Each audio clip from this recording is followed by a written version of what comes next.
मैं भरत शर्मा पलामू से। और आज एक शख्स से मिलने आए हैं। ये JBKSS के फाउंडर मेंबर हैं, पड़वा अंतर्गत, पलामू अंतर्गत।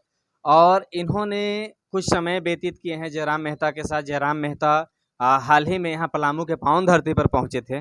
कितना पलामू को समझ पाए हैं, उनका मंतव्य क्या है, आइए दिलीप जी से मिलते हैं, क्योंकि इन्होंने कुछ समय उनके साथ गुजारे हैं। तो इनका मंतव्य क्या है, पलामू के प्रति उनका सोच क्या है। दिलीप जी, आप फाउंडर मेंबर हैं JBKSS का। आप जयराम मेहता जी के साथ कुछ समय गुजारे हैं, उनका क्या यहाँ पलामू में अनुभव रहा, कितना पलामू को समझ पाए हैं, आपका क्या राय है? देखिए, सबसे पहले आपके दर्शकों को जोहार। पलामू में चूँकि सांगठनिक हम लोग बैठक रखे थे और पिछले कुछ दिन पहले हम लोग उनके आवास पर जाकर मुलाकात किए थे। चूँकि वो जन जन के नेता, पूरे झारखंड का नेता बन चुके हैं, हमारे झारखंड का मुख्यमंत्री का चेहरा भी है। तो हम लोगों ने उनसे आग्रह किया था कि आप पलामू आइए और पलामू के लोगों का जो दिल में आप बसते हैं, वहाँ का भी दर्द जानिए। चूँकि जब तक सब जगह नहीं घूमेंगे तो वहाँ के जन समस्याओं को उनको जानकारी नहीं हो पाएगी। तो हम लोग का जो आग्रह था उन्होंने स्वीकार किया था और बोले थे कि हम इस महीने की लास्ट तक ज़रूर आने का प्रयास करेंगे, आप लोग जाकर के तैयारी कीजिए। तो वो जो दिन था वो 27 तारीख को यहाँ पर आए। हम लोग अहोभाग्य हैं कि उनका कदम नीलांबर पीतांबर की धरती पर पड़ी और यहाँ के जो मुद्दे थे वो जानकारी हासिल किए। हम लोगों ने उनका ज़ोरदार स्वागत किया। लगभग 200 से 300 लोग थे। चूँकि 10 बजे हमने कार्यक्रम रखा था, लेकिन उनका काफ़ी तबीयत खराब था, इस चलते लगभग 5 बजे वो यहाँ पहुँचे थे। फिर भी जो जुनून और जो जोश हमने उनमें देखा, वाक़ई में वो टाइगर हैं। और हम लोग जो उनको स्वागत किए वो काफ़ी आनंदित हुए, काफ़ी प्रफुल्लित थे। कार्यक्रम के बाद हम लोगों ने एक जगह जलपान की व्यवस्था की थी। उस दौरान जो यहाँ के जो मुख्य मुद्दे थे, जैसे आप देख रहे हैं कि देवघर जो छोटा ज़िला है, यहाँ से पलामू से काफ़ी छोटा ज़िला है, वहाँ पर एयरपोर्ट चालू हो गया है। लेकिन पलामू चूँकि जनसंख्या में काफ़ी बड़ा है, तो यहाँ पर अभी तक जो एयर का सुविधा है, हाँ, जो बेसिक सुविधाएं वो नहीं मिली है।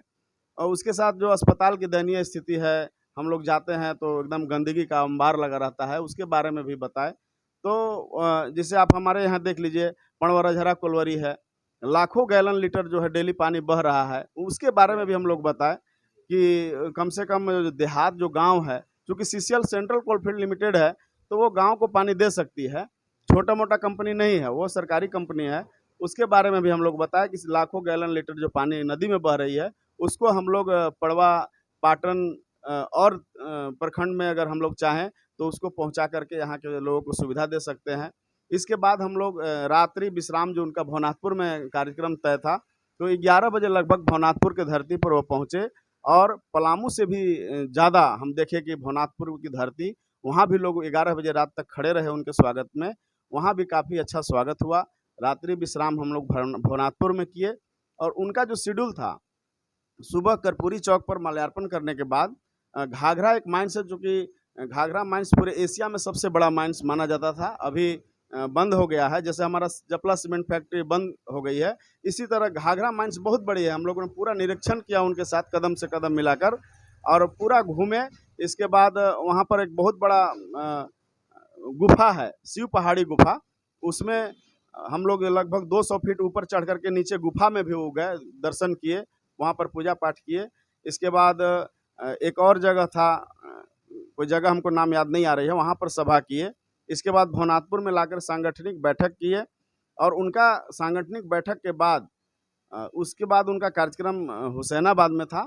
तो लगातार वो पूरे पलामू का जन समस्या का जो है, पूरे पलामू की समस्या से अवगत हुए, आप लोगों ने अवगत कराया और उन्होंने अवगत हुए, और बातचीत भी हुई, समस्या का आगामी निराकरण किया जाएगा, उस पर खरे उतरेंगे जयराम महतो।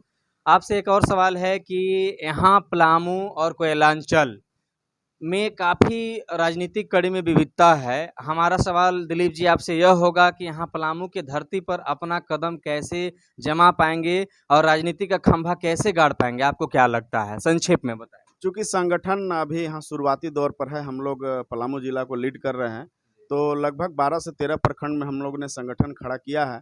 और जो शेष प्रखंड बचा हुआ है, हमें वर्क मिला हुआ है कि हम 17 से 18 दिन आपको समय दे रहे हैं। हम लोगों ने बोला कि चूँकि पंचायत चुनाव है, तो वो आग्रह पर थोड़ा दिन हम लोग को बढ़ाए, लगभग 20 दिन वो समय दिए हैं कि आप पंचायत अध्यक्ष तक हमको लिस्ट जो है आप जमा कर दीजिए। इसके बाद हम पुनः आप जहाँ कहिएगा, अब हम बैठक करने नहीं आएंगे, चूँकि पलामू में काफ़ी लोग उनका दीवाना है। रिटर्निंग में वो छतरपुर में लगभग 200 आदमी उनका स्वागत में खड़े थे, तो उनको लगा कि नहीं, पलामू में भी हम अपना भविष्य तलाश सकते हैं, यहाँ जो संगठन है हम खड़ा कर सकते हैं। तो आगे जो आने वाला समय है वो सभा करेंगे। हम चाहेंगे कि पड़वा के धरती पर उनका सभा हो, चूँकि जयराम महतो पड़वा नहीं आ पाए, यहाँ भी काफ़ी लोग थे इंतजार में, तो हम चाहेंगे कि इस बार पड़वा में हो और एक बृहद मतलब रूप में हो सभा हो। आपका मतलब यह हुआ कि हाँ, पलामू में भी चाहने वाले उनकी काफ़ी मात्रा में हैं और उनका भविष्य यहाँ के आम जनता के भविष्य के साथ जुड़ा हुआ है।